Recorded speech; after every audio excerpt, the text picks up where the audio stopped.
কেন হে নবী?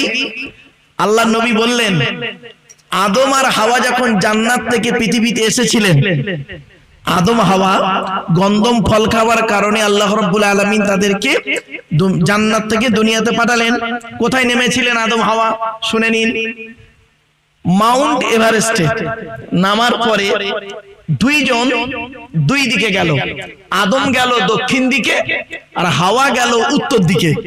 ভালো করে শিখে নিন, জেনে নিন বাবা। এনে যখন ফেলেছেন হতভাগাকে, একটু শিখে নিন। আদম গেল দক্ষিণ দিকে, কোথায় গিয়ে ঠেকলো? সিংহল, শ্রীলঙ্কা। শ্রীলঙ্কায় আদম নবী সেখানে থাকলেন, একটা দ্বীপ, ওই দ্বীপে আদম নবী থাকতেন। আদম নবী যে জায়গাটায় থাকতেন সেই জায়গাটার নাম হলো এনুভাদাবাদ। কি বললাম বাবা, একটু বলেন। এনুভাদাবাদ। শ্রীলঙ্কার কিছু প্লেয়ারের বাড়ি হলো ওই জায়গায়। সনদ জয়সুরিয়া নাম শুনেছিলেন? সনদ জয়সুরিয়া, তারপর আরো দু একটা প্লেয়ারের বাড়ি ওই এলাকায় আছে, এনুভাদাবাদ। আদম নবী ওই জায়গায় থাকতেন। ওখানে আদম নবীর পায়ের ছাপ আছে। আদম নবীর পায়ের ছাপ ওই শ্রীলঙ্কায় আছে আজও পর্যন্ত। অনেকে যায়, দেখতে যায়। যারা শ্রীলঙ্কায় থাকে জিজ্ঞাসা করবেন, পেয়ে যাবেন। আদমকে নবী গেল ওই শ্রীলঙ্কায় সিংহলে, আর মা হাওয়া গেল উত্তর দিকে। গিয়ে কোথায় ঠেকলো? গিয়ে গেল জেদ্দায়। কোথায়? জেদ্দায়, মরুভূমি এলাকায় থাকে। আদম আর হাওয়ার, ভালো করে শুনে নিন ইতিহাসটা আজকে। আদম আর হাওয়ার মিলন ঘটিয়েছিল, আদম আর হাওয়ার মিলন ঘটিয়েছিল আল্লাহ রাব্বুল আলামিন একটা পাখির বিনিময়ে। সেই পাখিটার নাম হলো এই সূরাত পাখি। এই সূরাত পাখিকে আল্লাহ বলেছিলেন, এ সূরাত, তুই আদমকে রাস্তা দেখিয়ে দেখিয়ে দেখিয়ে দেখিয়ে নিয়ে গিয়ে আদম আর হাওয়াকে একটা মাঠে একত্রিত কর। তো আদম নবী সেই শ্রীলঙ্কা থেকে রাস্তা নিয়ে হেঁটে হেঁটে হেঁটে হেঁটে গিয়ে ওই পাখি রাস্তা দেখিয়ে দেখিয়ে নিয়ে গিয়ে যে মাঠে আদম আর হাওয়ার সাক্ষাৎ হয়েছিল জীবনের প্রথম পৃথিবীতে, সেই মাঠটার নাম হলো আরাফাতের ময়দান। আরাফাত মানে হলো পরিচিত জায়গা। আরাফাত মানেই হলো পরিচিত জায়গা। আদম হাওয়া ওই জায়গায় পরিচিত হয়েছিল বলেই জায়গাটার নাম আরাফাতের ময়দান।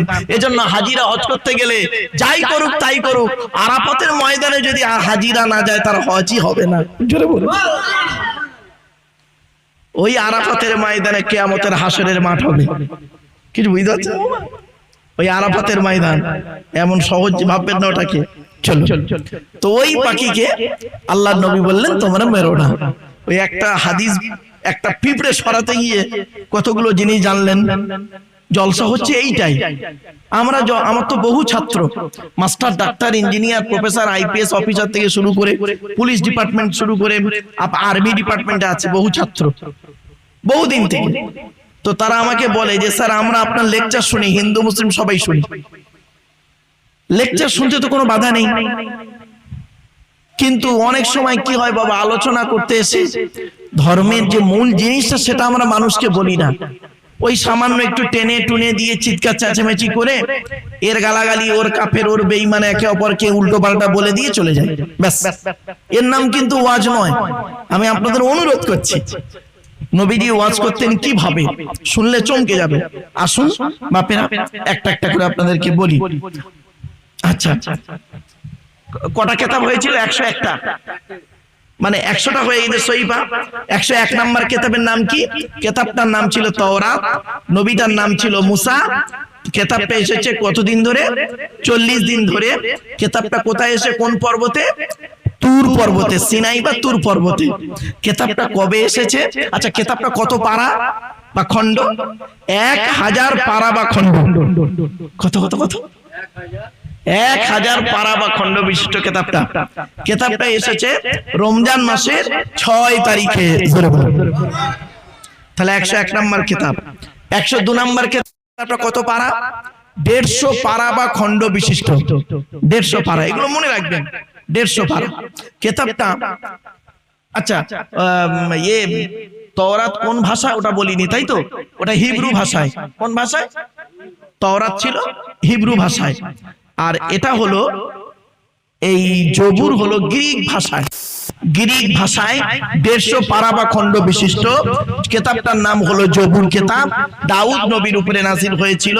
কিতাবটা এসেছিল কবে? রমজান মাসের 8 তারিখে। তাহলে দুটো হলো। 103 নম্বর কিতাবের নাম কি? কিতাবটার নাম হলো ইনজিল। নবীটার নাম হলো ঈসা। কিতাবটা ইনজিল কিতাবকে মানে বিকৃতি ঘটিয়ে নাম দেওয়া হলো বাইবেল। ও দুটো ভাগ, ওল্ড টেস্টামেন্ট, নিউ টেস্টামেন্ট করা হলো। আর ইনজিল কিতাব কোন ভাষায়? সুরিয়ানি ভাষায়। ইনজিল কিতাব এসেছে 27 পারা বা খণ্ড বিশিষ্ট। ইনজিল কিতাব এসেছে রমজান মাসের 18 তারিখে। 104 নম্বর কিতাবের নাম কি? কিতাবটা আমার হাতেই আছে, দেখতে পাচ্ছেন। কিতাবটার নাম হলো কোরআনুল মাজিদ। কিতাবটি হলো মুহাম্মদ সাল্লাল্লাহু আলাইহি সাল্লামের উপরে নাযিল হয়েছে। কিতাবটি হলো আরবি ভাষায়। কিতাবটি এসেছে রমজান মাসে লাইলাতুল কদরের রাতে। কিতাবটি হলো 30 পারা বা খণ্ড বিশিষ্ট। কিতাবটির পরিচয় আপনাদেরকে দিই। রমজান মাসে লাইলাতুল কদরের রাতে নাযিল হয়েছে। এখন আরবি তো মাস্টার শুনলেন। এখন আমরা হতাম কি ভারতের মানুষ, ইংরেজি দিন রাতটা আমরা মনে রাখি। শুনে নিন, কিতাবটি প্রথম এসেছিল 610 খ্রিস্টাব্দে। কত 610 খ্রিস্টাব্দে 1 ফেব্রুয়ারি সোমবার। আজকের তারিখটা কত আছে বলেন? 30। আজ বাড়ি যাবেন, বাড়িতে গিয়ে লিখবেন 30/5/2026 শনিবার। আর নিচেই লিখবেন 1/2/610 সোমবার। মাইনাস প্লাস করবেন, কত মাস, কত দিন, কত বছর আগে কোরআন এসেছে, উত্তর পেয়ে যাবেন। ক্লিয়ার? চলো, এ কোরআন এসেছে। এর ভিতরে আজকে আমাদের আলোচনা হবে শেষ নবী আর শেষ কিতাব। তাই তো নাকি? শেষ কিতাব হচ্ছে এই কোরআন, আর শেষ নবীর নাম মুহাম্মদ সাল্লাল্লাহু আলাইহি ওয়াসাল্লাম। ব্যাস, এই দুটোই বিষয়, এই চারটি